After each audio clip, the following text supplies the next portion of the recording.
Hey, welcome to Summit Church. I'm so glad that you chose to join us today. As we continue walking through the Gospel of Luke, we come to the end of chapter 10 and just a few verses that tell a story that actually as a church we've looked at a few times, but I think it's very important that we remember the message that is brought to us by looking at the lives of two very, very important women in the New Testament, Mary and Martha, sisters, who have an opportunity to serve a meal to Jesus, a wonderful opportunity that they take advantage of in different ways. And before we jump into that, though, I do want to ask a question, okay? It's simple. Just allow yourself to process this however you will.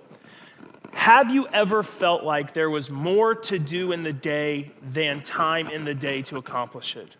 Have you ever had that feeling?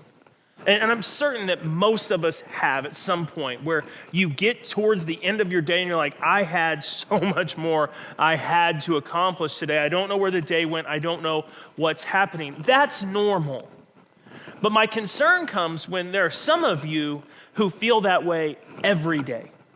You run at a pace that is unsustainable, trying to accomplish more than you really possibly can accomplish, at least living the way that you live now. And when we feel that burden on a regular basis, I have more to do today than I have day to accomplish it. When we live with that constant stress, it cripples us. It really does. It starts to weigh on us in such a way that we lose confidence, we lose purpose, we lose drive, we stop dreaming and casting vision for our lives. We relegate anything extra, and even though God and our relationship with Him should not be extra, we relegate anything that is not absolutely essential to get through the day today, we relegate it to the side, and oftentimes that's God. And we can see from two women in a very, what should be joyous situation, getting to serve Jesus dinner. We can see how they do it differently, and Jesus will tell us that there is one of the two that chose better, that showed us just a small glimpse of how to live life in a way that allows for you to be successful, to engage with the Lord, to feel like you have space and time to accomplish what needs to be done and still have even maybe a little bit left over in the tank. So, before we read our passage, just the context, okay? I love to make sure we put the scripture into the historical context, into the narrative of the whole, and here's what it is. We are in a small town called Bethany. Bethany is 2 miles southeast of Jerusalem. It's separated by the Mount of Olives, okay? So as you come over the Mount of Olives, you see Jerusalem. Bethany's is this little town, kind of a suburb, if you will, of Jerusalem. We are there. We're in the house of Lazarus, okay? Lazarus is the brother to sisters Mary and Martha, so they're one family, but Lazarus is not home. There's speculation, okay, because chronologically Luke kind of throws stuff everywhere, but there's speculation that the reason Lazarus is not there, because he normally would be, the reason he's not there is because he had been one of the 72 disciples sent out into Judea to preach and teach. So the reason he's not home is because he's out on mission. It's highly likely that this is the case, but Jesus and his 12 come into the home of Mary and Martha go, please stay for dinner. We would love to have you. Just giving you a bigger, broader timeline, this occurs right after the Feast of Tabernacles, which tells us we are 5 months away from Jesus' death in Jerusalem. So kind of just, you can put this whole picture together now of what's happening. Let's pick it up in Luke chapter 10, verses 38 through 42. We will read them all. As Jesus and his disciples were on their way, okay, this is on their way to Jerusalem, he came to a village where a woman named Martha opened her home to him. She had a sister called Mary. Mary sat at the Lord's feet, listening to what he said.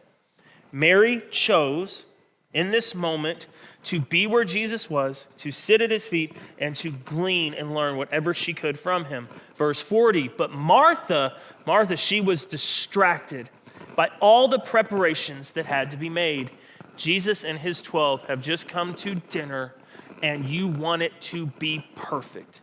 You want everything exactly as you see it in your mind. The napkins, the plates, the meal has to be cooked perfectly. You want to make sure that the beverages are ready. She has so many things on her to-do list. Her preparations are going, but she's not close to being done.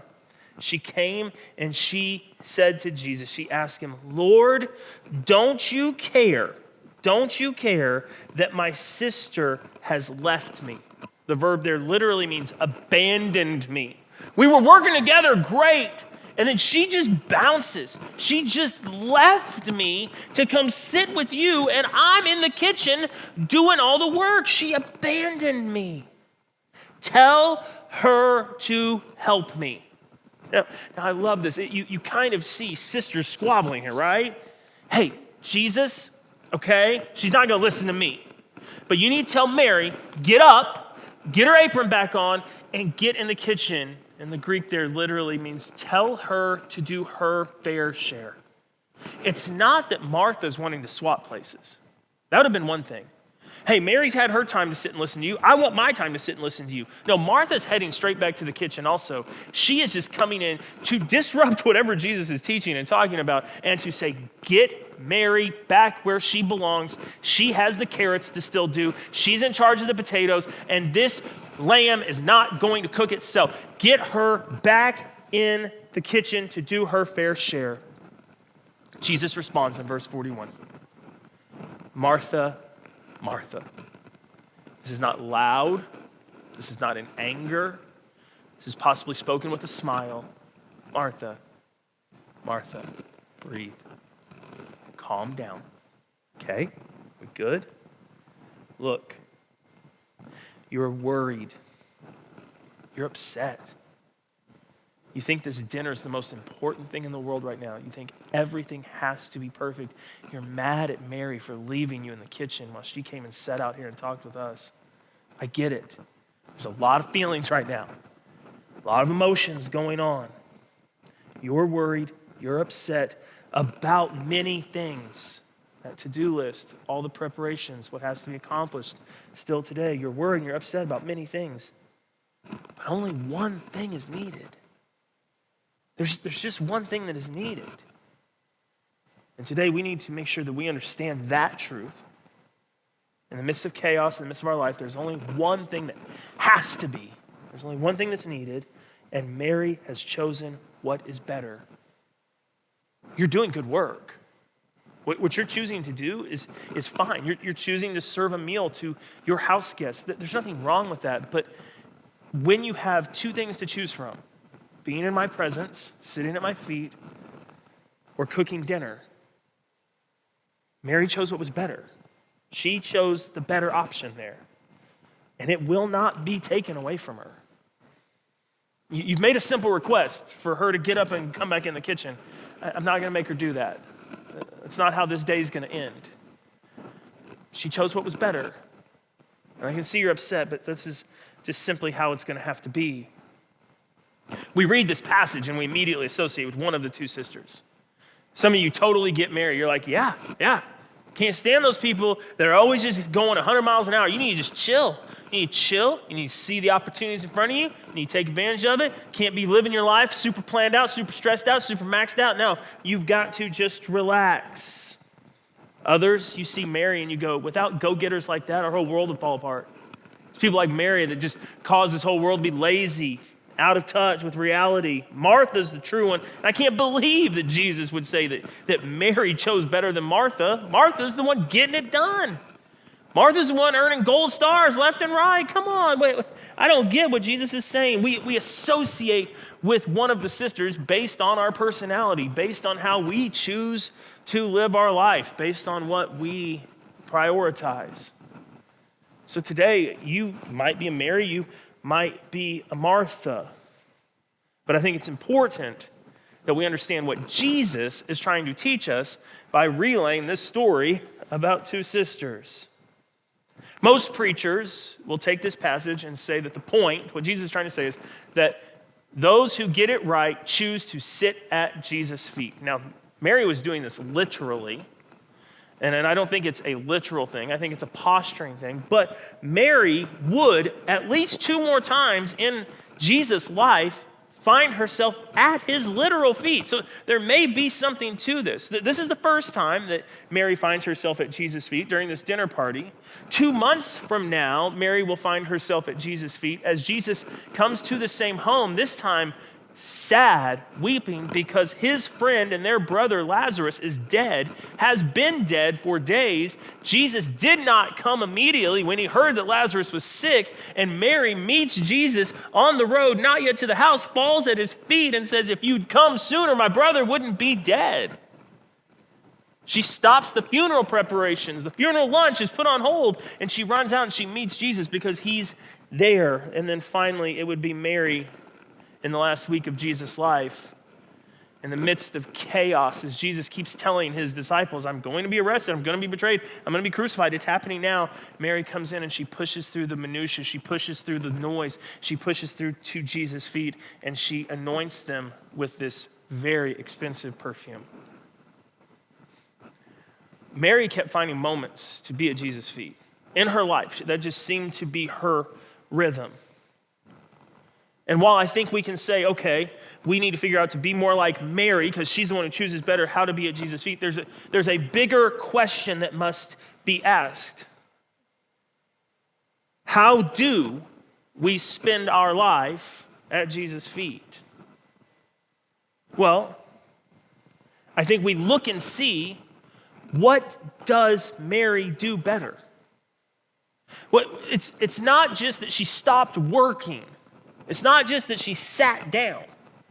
What does she really do better than Martha? Well, I think she lives her life in a rhythm that allows her to encounter Jesus when he's near. Now, for Mary, that was when he was literally present. For you and for me, his presence is always with us. It's always there. And while that is a huge blessing, it also allows us to be slightly calloused. Mary, of course, is going to stop and run to the feet of Jesus when he walks in her door. It is imperative that we understand that Jesus has already walked in the door of our life. He's here. It's just on us whether or not we're going to acknowledge that, whether or not we're going to slow down enough to engage with him. Mary lived her life in a way and in a rhythm that she could always acknowledge the presence of God, and she responded appropriately. I think for a lot of people who want to be like Mary, the easiest solution is this. Here's what I'm going to do, God. I want to be connected to you. I want to be in your presence. So what I'm going to do is I'm going to spend a few minutes a day, each day, just me and you. And that time has many different names: quiet times, devotional time, prayer time, meditation. You may call it many different things, but the idea is set aside time in your day to spend with the Lord. And that's incredible. Time in the Word, time with God, time in prayer. It's always going to come back fruitful. But here's the problem with quiet time or set aside time like that. It is a pipe dream to believe that spending 10 minutes a day connected to God will be sufficient to say that we were connected with him for our day. And sometimes, in its worst form, those set-aside moments become legalism and justification to say, I'm not going to be connected with God at all for the rest of the day because I got too much to do, but I checked the box. I had my time with him. It happened at 6:30. It happens at 6:30 most mornings. I had my minutes. Now I'm good because I've done that to pursue what I need to do for the rest of the day. That's how Martha chose to live. And she, while doing good, was surpassed by her sister Mary, who chose what was better, who chose to encounter God throughout her life because she lived with sustainable rhythms that allowed her to acknowledge him in every situation. Now, what I believe, in summary, that Mary does better, this rhythm that she lives her life with, I believe she lives her life with margin. Okay? Now, that's not a biblical term. That's just a simple English word. What is margin? A preacher in Georgia, Atlanta, Georgia, named Andy Stanley, he says margin is the amount available beyond what is necessary. That's your margin. It's what's left beyond what's necessary. I can make it even simpler than that. I say margin is just simply what's left over. When what's needed is done, what's left over, that is your margin. I can tell you, church, with 100% certainty, our culture is hurting for margin. And I would say our culture is struggling because of its lack of margin. And I can prove it.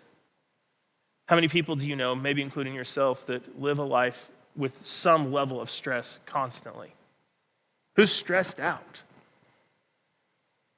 I can think of so many people, including in seasons myself, people that are stressed. We live in a culture that pushes us to the limit. More, more, more. That is our motto. Most of us are living at an unbiblical and unsustainable pace. It is insane what is normal for us today. And I can prove it simply by looking at the schedules of our teenagers. What they're being pushed to do. Starting school in things called 0 hours. Before school even starts, you're going to school. Staying after for all these activities. But then you're not done. You're going, you're working, you're striving. We have 14, 15, 16-year-olds who are going nonstop 16, 17, 18 hours a day. And then it just carries on because that's what you got to do to succeed in this world. Most people have very little margin in their major portions of their life.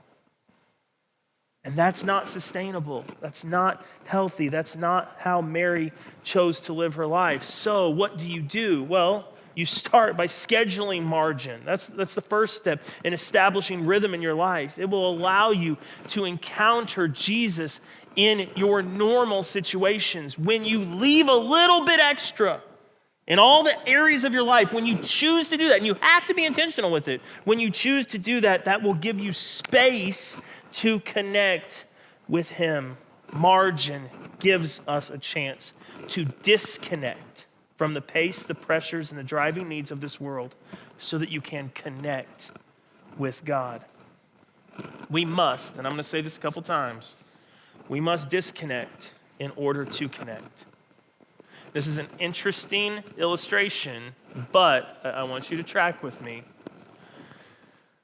I love to take a shower at the end of the day, even though I shower for my cleanliness in the morning. Why is that end of the day shower so enjoyable? It requires me to disconnect. For that 10 minutes, I no longer have to watch kids or take care of that, do homework, those types of things. I can't do any work necessarily in that moment. And don't take my phone into the shower because that's just not wise. Don't do that. So I'm disconnected from the screen. I'm disconnected from social media. I'm disconnected from that. There's 10 minutes where it's just me, and you're forced in that moment to examine your own thoughts. And now you can choose in that moment to think about all you have to do and hurry and get out and then go back to doing it. Or you can choose in that moment of margin to say, wow, I've got so much going on. I just need to breathe. And then if you're really intentional, you take those moments and those thoughts and you lay them right beautifully at the feet of Jesus. It's disconnecting so that you can connect. We desperately need margin in many areas of our life. You've heard me say that already, but here's just 3 of the main ones, okay? We need margin in the physical areas of our life. I'm calling that just our time. We all get 24 hours in a day. It's actually frustrating to me sometimes when people go, I just don't have enough time to get it done. Okay, well, we all get the same amount of time. So how are you using your time? Providing margin, physical margin in our life actually will make us more effective in less time. It's that idea of working smarter, not harder.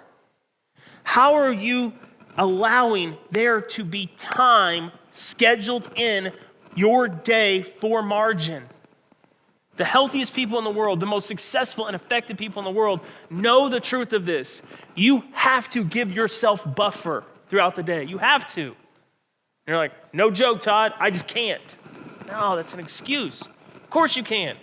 Of course you can. You may just need to be creative in the ways and the means in which you find it.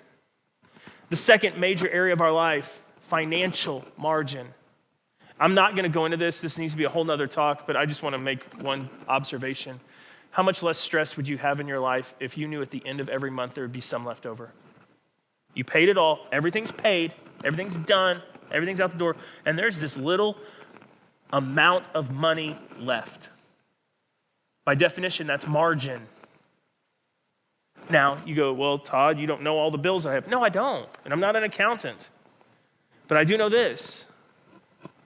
If you spend less than you bring in a month, that will leave you with margin. That's a healthy and sustainable way to handle finances. Once again, I know that's a whole talk, but it's part of it. And then there's emotional margin. It's space that you give yourself to feel, to actually feel, to process without repercussions, without seeming like you're weak and not able to handle it, without feeling like, oh, I'm being too vulnerable and real. It's a chance for you to heal. Emotional margin is something that we desperately need, but we far too often fail to give ourselves. When I say schedule margin, here's what I mean. Schedule time in your day just to think. Literally, if you need to, put it on your calendar. Schedule margin to think, to pray, to dream, to read. Not just scrolling through the news feed on your phone, being more stressed about all that's going on. Intentionally, a reading plan. Schedule time to read, to build relationships. Do this until it becomes a natural flow of your life, a rhythm. The hope is that you'd spend more time connected to God than to this world. That's the hope of this margin. But I'm not here to paint rainbows that this is just going to happen overnight.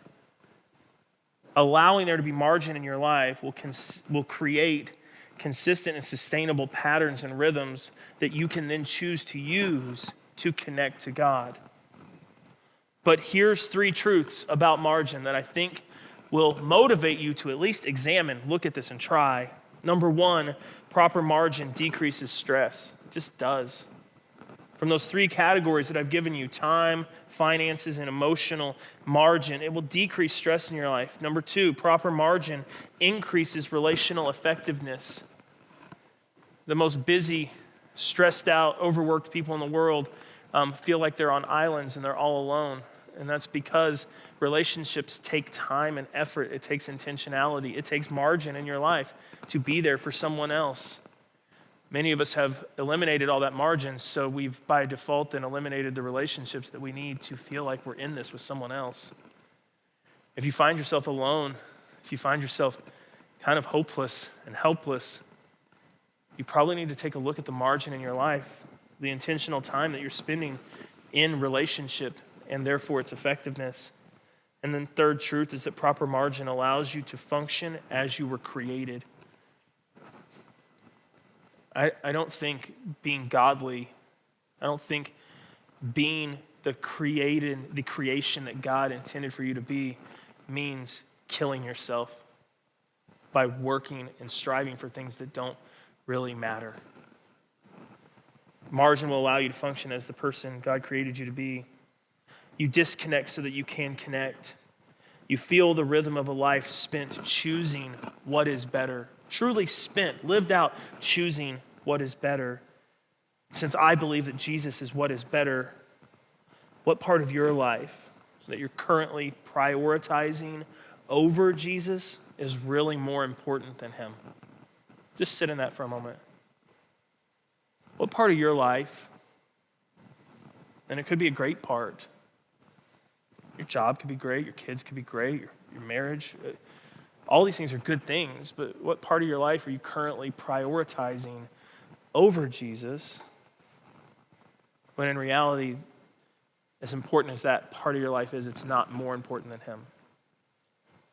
But he's being relegated to the sidelines because you're striving, you're going, you're wanting more and more and more, and it's simply just not sustainable. It's sad how often we make those parts of our life the only priority, and God gets left in the dust. The signs of doing this are clear. When we fail to disconnect so that we can connect, the signs are clear. It will be stress. It will be a lack of true relationship. You'll be feeling like you're always falling short, that you're never succeeding. If I'm describing you in that, margin, and a healthy rhythm, and a connection to God, it's very likely the prescription to eliminate all of these things, all of these concerns. The answer is never to do more. I've just got to work harder then. Don't have anything left in the tank, but I'm going to try because I don't fail. No, it's not to do more. It's to connect more with the source of abundant life. That's the solution. That's the answer. So I ask you, church, are you connected to that source, the source of life to the full, the source of life abundant, the source of life and joy? Are you connected? Do you regularly find yourself pausing in life to enjoy the presence of God? I'm going to go out on a limb, and I'm going to say that the vast majority of you listening today, the answer to that question is no. That you find yourself regularly pausing simply to enjoy the presence of God that is always here. It's always with you. Do you understand? Do you understand why Mary chose what was better? And I know that's an obscure question, but as we come to the end of this message, are you still thinking, I think Martha had it right? She's the one that causes the ship to move forward, and if I'm not that person, if I'm not the one driving the ship, then the ship's going to go down, and that's not acceptable either. I know I need God, but right now the most important thing is keeping this ship afloat. Do you really see and understand why Jesus said that Mary chose what was better? If you can't today, if not today, can you decide that margin is the only way that you'll ever experience the life that you desire, that you're currently killing yourself to attain? Can you see that? Like, you can keep doing what you're doing and never get the goal that you're striving for, or you can see margin as the solution, disconnecting so you can connect. You can see that as a solution and actually then maybe be able to taste and experience the life that you're working so hard for. Now, there's one other group of people, and these are people who are listening to this message going, that's not me at all. Like, I don't overwork nothing. I do the bare minimum, so I'm not really stressed. I'm not really this, but you're also still not connected to God. You need margin from yourself. Your overindulging in self is what's causing you to not connect with the presence of God.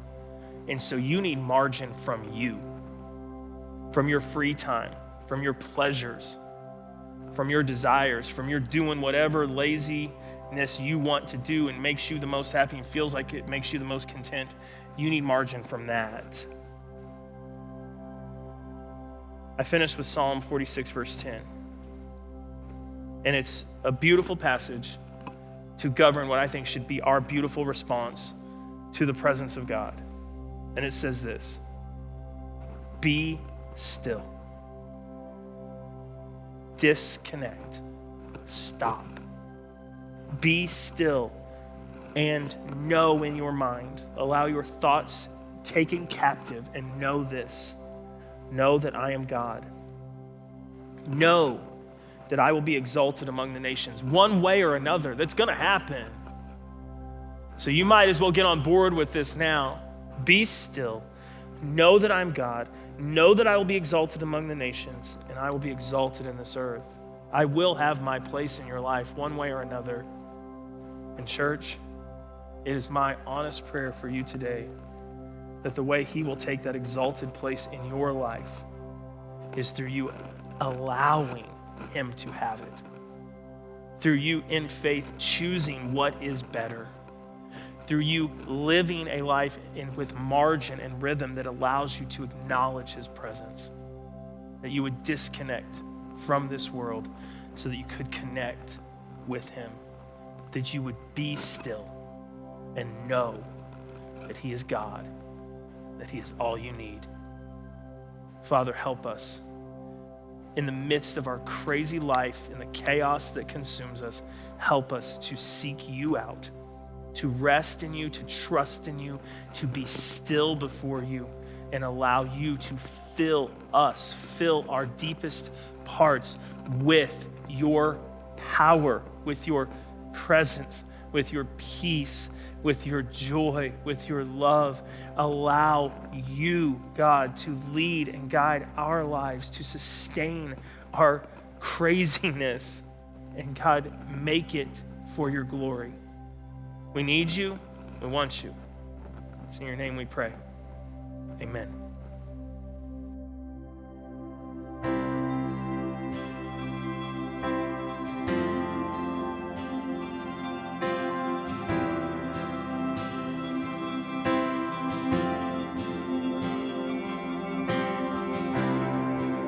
Worthy of every song we could ever sing,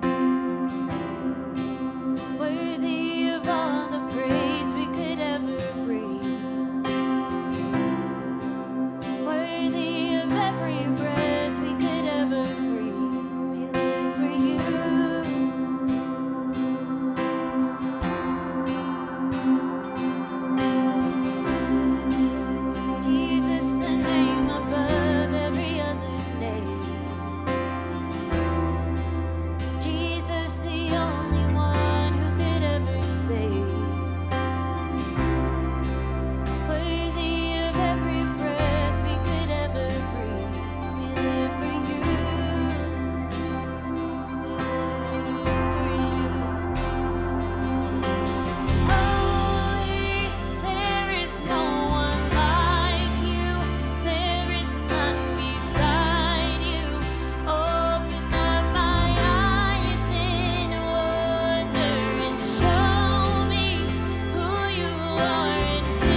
sounds like